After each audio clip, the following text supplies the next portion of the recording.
Welcome to Why Knowledge Matters.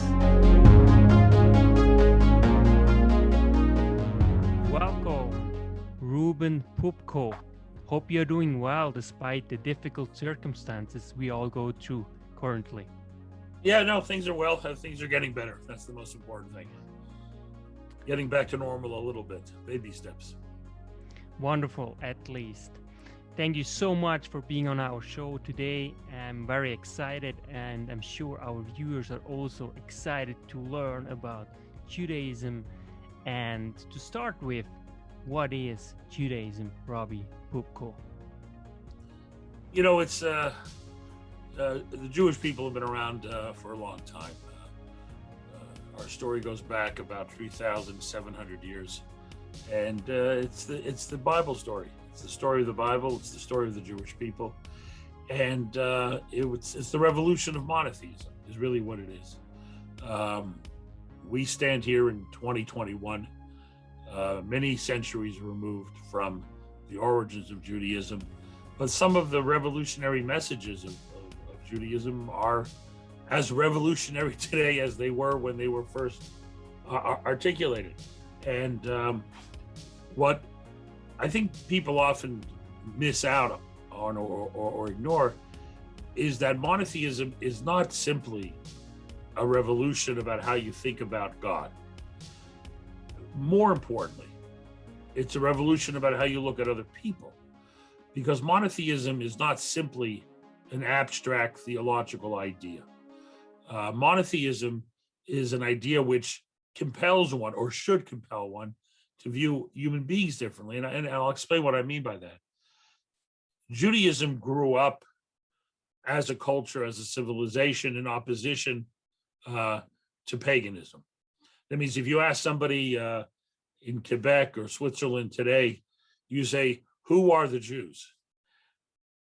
Some of the people might simply say, oh, those are the people who aren't Christians. Those are the people who aren't Muslim.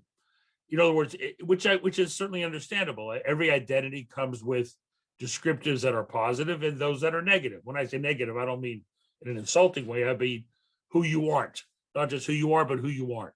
So the question is not just who are Jews, but who aren't Jews. And the answer to that question is not Christians, because Judaism grew up as a civilization, long before Jesus walked this earth. And Judaism grew up as a culture in opposition, in contrast to paganism.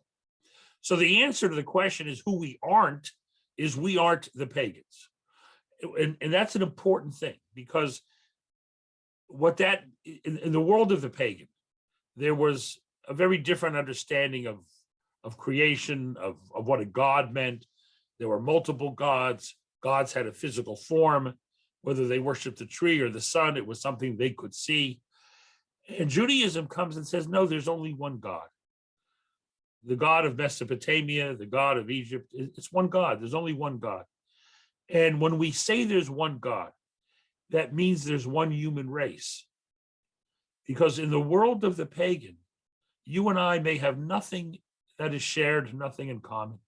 Your God is not my God. Your origin story is different than my origin story. Judaism creates a revolution where not only do we begin to teach the world the belief in one God, but more important, we teach the world that we're all part of the same family of mankind, that we all come from the same place, that we have the same origin story, that we share something, that we share a destiny, we share so much, we share our common humanity. And the very words common humanity, that idea, which is almost universal today, only exists because of the revolution of monotheism, only because of the enormous success that Judaism and then Christianity and then Islam had in spreading this very basic moral idea. And I don't think people understand and appreciate the ethical consequences of monotheism. And that is what is so valuable. My late father, who was a rabbi, always refused to use the term monotheism. He always called it ethical monotheism, because monotheism is not simply an idea about God. It's an idea about our common humanity. And so I would argue today, for instance, that the atheist of 2021 who assumes common humanity as a moral imperative only does so because he's part of a culture and a civilization built on a monotheistic foundation. Absent monotheism, the very concept of a common humanity wouldn't exist. It means when you look on the internet and you see a picture of someone suffering in a place you've never visited, who speak a language you've never heard, practice a religion you don't understand, of a skin color that is different than your own, but you understand them and you feel their pain and you're motivated to care, that only exists because we're children of a common monotheistic culture, which taught us there's one God and therefore one human race.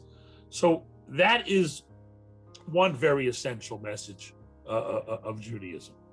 The other essential message, I would say, and this may explain a lot of things in history, it may not, I mean, people could disagree, but I believe that monotheism, whether in its Jewish form or Christian form or Islamic form, can be provocative. And what I mean by provocative is that it's disruptive to the way some people want to live. And let me explain what I mean. In the world of the pagan, where you worshiped what you could touch and see, that's a statement not just about what you're worshiping, it's a statement about yourself. If the God you worship is a God that's physical, what you're really saying is there's nothing about you that isn't simply physical. Monotheism challenges us to understand that there's more to us than just the physical. And the very ability that we have to imagine an unseen spiritual God, possibly, I believe, probably, but possibly implies there's something about us which is spiritual as well. Otherwise, we couldn't imagine a God without physicality, a God that's not material. It's elevating and challenging. Monotheism is provocative because it challenges all of us to say there's something more to us. We're not just put on this world, to satisfy ourselves, to acquire possessions or power. We're here for a higher purpose. There's something about us which is beyond the realm of the physical. That's the implication of monotheism, or should be the implication of monotheism. And I would say that some people find that provocative, because what monotheism is saying, really, the implicit message of monotheism is there's more to you. More is expected of you. You're not just here for yourself, you're here for others. You're not just here, to acquire, you're also here to give. It's a provocative idea. And that provocation, in fact, has played itself out in history. A lot of people do not want to hear much is expected of them. So that's what I would answer to the question is what is the foundation? What are the foundational ideas of Judaism? Become a rabbi, a religious person. Okay. Oh, first of all, I'll give you the easy answer. Then I'll give you a deeper answer maybe. Listen, you can see, I don't know, everyone can see, but there are pictures behind me. Those are the pictures of my two late grandfathers who were both rabbis. One was a rabbi in what is now Russia, and one is a rabbi in the Ukraine. My father was a rabbi. His pictures on the other wall, you'll forgive me. And my father had 5 brothers, all of whom were rabbis as well. My father had 2 sisters, both of whom were married to rabbis. My 2 brothers are rabbis. My 2 sisters are married to rabbis. My mother had 3 brothers, all of whom were rabbis, and my 2 sons are rabbis. So you could say I didn't have a choice, but that's far from the truth.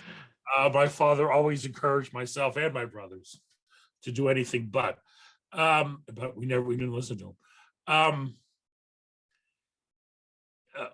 I always, I'm a rabbi because I was inspired really by the model of my father, who may have never said these words, but lived and breathed them every day, which is there's no greater privilege than serving the Jewish people.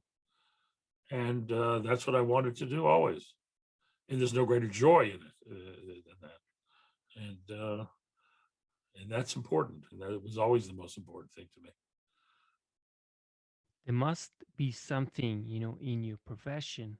In other words, rather to say calling, that must be deeply spiritual and religious, obviously, but there must also be something spiritual. Can you elaborate a little bit on the spiritual part of your profession? It's hard to do. It's interesting. Judaism also tries to teach something. We're not very successful teaching this, but we try to teach something that, and it's certainly very countercultural. In the temple in Jerusalem, there were different areas of the temple. There was the more public area called the Azara, the courtyard. And then there was the holy area where you walked into a building, and there was the candelabra, there was a small altar, and on the right there was the table with the showbread, and then there was a curtain, which separated the place that was called holy from the place that was called the Holy of Holies. Kodesh Kadashim in Hebrew, the Holy of Holies, entered only once a year on the holiest day, the Day of Atonement, called Yom Kippur in Hebrew, where the Kohen Gadol, translated to the high priest, would enter that place only once a year. And in that room, there was the ark which held the 10 commandments. And he only entered it once a year. The lesson, I've always drawn from that is that the things that are most holy are also the things that are most private. So it's hard. The things that are most special to us are the things that are that we keep most private, personal. So so it's hard to talk about it, but listen, I've always seen myself as playing a role in the transmission of what I think are important ideas, trying to teach those important ideas, of trying to help the Jewish people appreciate more who they are and where they come from and where they may be going, and to also to play a role in the rightful role that any religious person should take in trying to do good for all, not just for your own community, and in trying to build some kind of more harmonious society by reaching out to other religious groups on issues that we share in a common agenda. And all of these are very valuable to me, but on a deeply spiritual level, I fundamentally believe that this is the right way for me to live, and the right way that I respond to what I believe is the call of history or the call of God. How did your profession as a religious person change over time, given that societies become more and more secular? That's a tough one. I tell you, listen, there's not just one story about our culture, but you're right. The dominant story of our culture is that it is increasingly secular. What I mean by that is the culture certainly does not praise religion. Listen, there are a lot of reasons for that.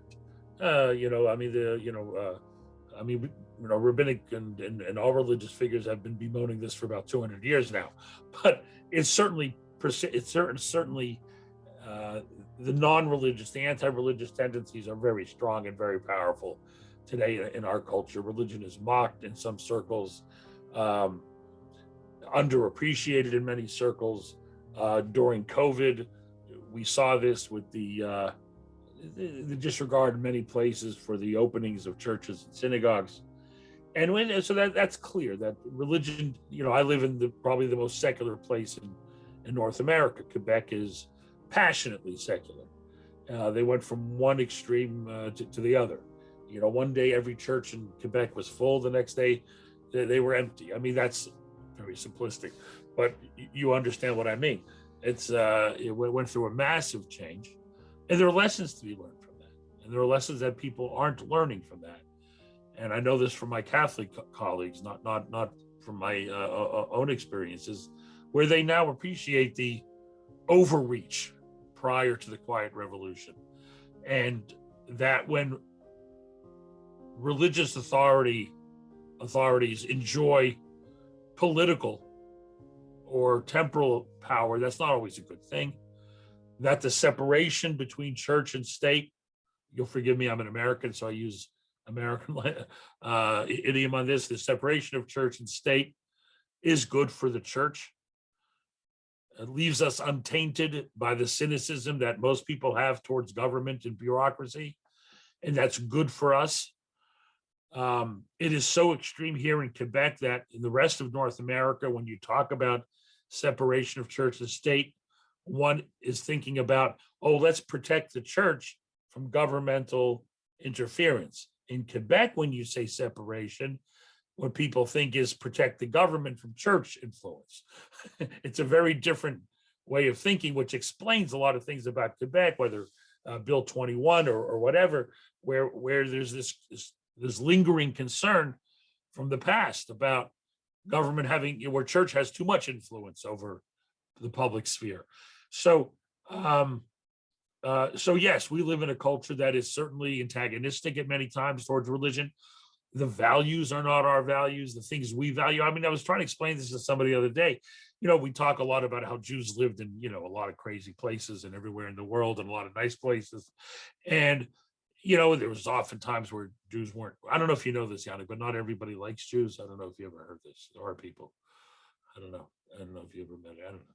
Anyways, there are people who don't like Jews. We still haven't figured out why. Anyway, so, but wherever we lived, going back 100 years, 200 years, we kind of forgot with the passage of time how much we had in common with them, as opposed to today, where many of our neighbors lead lives that are radically different than our own, right? And if you lived in a city in Poland, your neighbor down the block who was Catholic valued his church the way you valued your synagogue. He valued normative family life and community life the way you did. So there were, whether it was in dress or in respect, for religion, all of that was shared. And today, whether you're a religious Catholic or a religious Jew, you live in stark contrast to the dominant culture. You live are surrounded by people who don't value what we take for granted should be valued, and that is certainly a challenge. Now there is also a phenomenon that it's called uh, availability heuristic. In other words, we always kind of think that something is around that we just basically just experience right now, and now the very prevalent doctrine is really secularization, all those things. Do you really think it is as bad, or it is more that certain voices just got so much stronger? Because sometimes when you talk with people, most people really they share these values, unless you live obviously in a social bubble. But I feel like I have a very diverse you know entourage, and I feel like it is not as bad as you know we might think sometimes. How do you I respond to agree with you. I think that this is why you have to be careful when you talk about these things. In other words, the dominant voices in our culture are as I describe them, I believe. I believe when you scratch the surface and dig a little deeper, there is an abiding respect, or at the very least, acknowledgement that the values that are religious values, traditional values, are more vital than, again, the culture assumes, and that people do want faith in their lives. People do respect. Listen, I mean, the truth is between, let's be simple, keep it simple. You walk into a university classroom today, right? And you're teaching, you're in a classroom of kids who are majoring in history or political science. And you ask them a question. What's the major source of war in our world today? What's the major number one source of conflict in our world? At least half, probably much more, will say religion. And that's tragic. Okay. whether it is some of the, and I don't like to, I don't mean to criticize, but just to talk about the obvious, some of the events that have dominated the conversations about the Catholic Church the last 20 years, right? The Islamic extremists and the violence perpetrated in, in the Middle East and in Europe and even in North America, 9/11 and everything else. Certainly, all of that taints religion in general. All of it does, and so that's a serious problem. But I do believe that there is a longing for spirituality, a longing for the meaning and purpose and direction of religious life. And I also believe, besides all of the benefits, and I always dislike a conversation that only talks about the benefits of religious life. I want to talk about the authenticity of religious life. Okay, the authenticity of the religious pursuit. And people know what's real. People on a gut level know what's real. And the pursuit of something authentic. And that has, has carried us through for so many centuries and for so long. The authenticity of it is important. And yes, 20% of North America is on Twitter, and 1% of Twitter users dominate the conversation. And if you say something that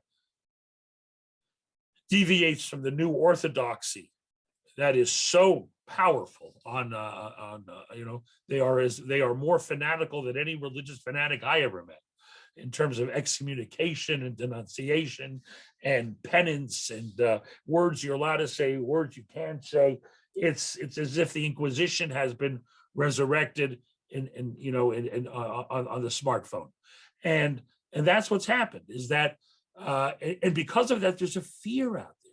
There's a fear of being canceled or marginalized because of something you say or do. There's a fear. I mean, I'm still old enough to remember that when liberalism became very active in the 60s, it was part of the free speech movement. I'm old enough to remember that, the equal rights movement in the 60s was about judging every human being as an individual, ignoring the color of one's skin, focusing on the quality of their character, as Martin Luther King inspired millions, tens of millions, to understand and believe and to live. And now what are we told? No, you have to judge someone by the color of their skin. You judge them only by the color of their skin. The only acceptable prism through which to see all of society is the color of your skin. And that is horrific change, where you have, where universities are now creating dormitories for different races based on common background and ethnic origin. I mean, this is something Martin Luther King would have been astounded to contemplate, where segregation is now considered the liberal way. We have separate graduation ceremonies in high schools in America based on ethnicity, where it's assumed that if you're white, you have enjoyed a certain kind of privilege that condemns you to be assumed to be at least implicitly racist, at the very least, if not worse, and that if you're of a different skin color, it is assumed that you enjoy the virtuous status of a victim. I mean, I'm off on a tangent, but it's your fault, so I'll keep going. I remember before COVID,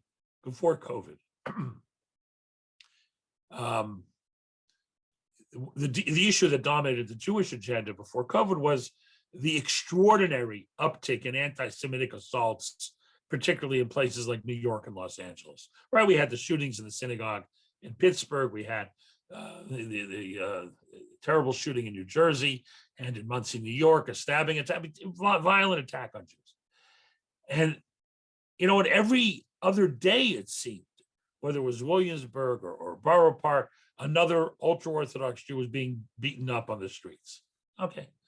And I was at a rally in New York against this. 500,000 people showed up, all kinds of people, black, white, everybody showed up to denounce the anti-Semitism. This was in January of 2020, right before COVID. And it was a wonderful expression of, New Yorkers against the hate. and it was called "No Hate, No Fear." Was the slogan of the rally. And then Bill de Blasio, the mayor of New York, said, "Oh, this is all about white supremacists, which have been triggered by Donald Trump." And then the New York Times, which is not known to support Donald Trump, the New York Times interviewed the captain of the hate squad department of the New York City Police Department, asking him about what Bill de Blasio said. It's white supremacists. And he said, not a single hate crime perpetrated against the Jews in New York City. I'm not talking about what happened in Pittsburgh. In New York City is attributed to white supremacists. That overwhelmingly, not 60%, not 70%, not 80%, but overwhelmingly, the attacks on Jews on the streets of New York were committed by African Americans. And you're not permitted to say that because, again, the assumption is if you are of a skin color, that makes you a virtuous victim who is unimpeachable. Unless, of course, you commit the crime of being a Black Republican in America, which is another story. Right? Same thing with the Asian hate crimes, the terrible Asian hate crimes that were going on. And again, people start screaming white supremacists. Overwhelmingly, those were committed by African Americans or Hispanics, those crimes. Now, we can all try to figure out why that is. Part of it has to do with the mental health crisis and the deinstitutionalization. There's a lot of complicated factors here. But here's the point. If you preach that results that you don't think are equitable must be the result of racism, then who do you target? If you're part of those who feel that their result is less than equitable, you target those who you feel have benefited unfairly, as if the Asian immigrants did anything unfair to achieve the success that they have, or immigrant Jews did anything nefarious to achieve the success that they have. So, but again, if you preach over and over again that a result which isn't exactly equal must be the result of racism, then towards who is your animus directed? It's a recipe for disaster. And that's not liberalism. That's the opposite of liberalism. And so I know I'm off on a tangent. This conversation has nothing to do with religion, but when those are the dominant cultural trends, traditional religious life is now being replaced by a new religion. You know, a great Christian philosopher once said this, you know, talking about the trends in his day 100 years ago. People think if they remove religion, it won't be replaced by something else. He said it'll be replaced by something, but something very dangerous. And here you have the critical race theory and all this stuff, which is a replacement for religion. It has public acts of penance. It has excommunication. It has words that are allowed and words that are prohibited. It has a theory which explains everything. It's not an economic theory or political theory. It's a theory through which everything can be understood according to its proponents. That you see everything through the prism of one aspect of the human dynamic of their race. And in that world where you have so is that a world where traditional religious life can thrive? When you've replaced religion with a new orthodoxy? That's tough, but again, I agree with you. I believe that they have had the power to silence, but they haven't had the power to convince. I don't believe they've convinced as many people as we imagine. I believe you are right, that people generally speaking, what they used to call the silent majority, are still people who respect religion, who themselves are engaged in one form or another in traditional religious life, would certainly appreciate more of it. But the stigma, there's almost a stigma in some quarters to proclaim yourself a person of faith. And that is deeply troubling and destructive. Rabbi Reuben Poupko, thank you so much for being on our show. It's been an honor. Thank you. Thank you.